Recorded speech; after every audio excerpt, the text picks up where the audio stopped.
Pemerintah Kota, Pemkot, Yogyakarta bakal mengambil tindakan mengenai polemik tarif parkir nutup di Jalan Kiai Haji Ahmad Dahlan.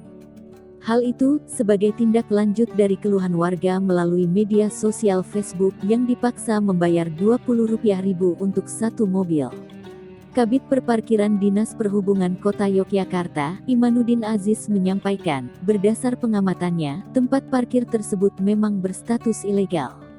Pasalnya, tarif yang dipatok pun jauh dari batas normal. Terlebih, selaras aturan, parkir Jalan Hadahlan tarifnya flat.